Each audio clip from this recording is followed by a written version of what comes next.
सर्वांना माझा नमस्कार. आज आपण बनवणार आहोत चण्याची भाजी.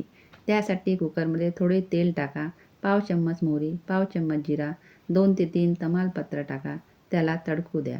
मग अर्धा चम्मच अद्रक लसूण पेस्ट टाका, त्याला पण तेलात थोडं होऊ द्या. नंतर एक मोठ्या कांद्याची पेस्ट टाका आणि त्याला 2 ते 3 मिनिट शिजू द्या.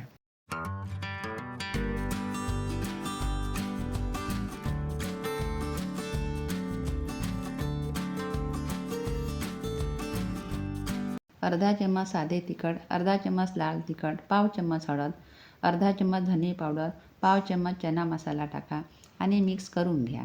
मग एक मोठा चिरलेला टमाटर टाका, मिक्स करा आणि थोडंसं पाणी टाकून त्याला मॅश करा.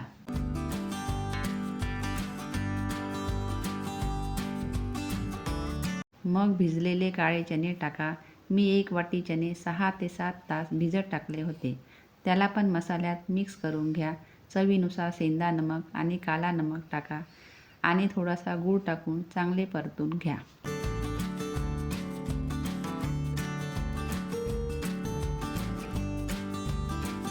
मग 1 ते 1.5 ग्लास पाणी टाका. तुम्हाला जेवढा रस्सा बनवायचा असेल त्यानुसार पाणी टाकू शकता.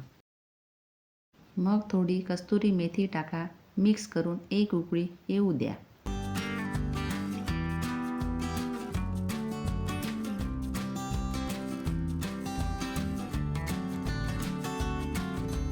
मग कुकरच्या 2 ते 3 शिट्या होऊ द्या. ही आपली चण्याची रस्सेवाली भाजी तयार झाली.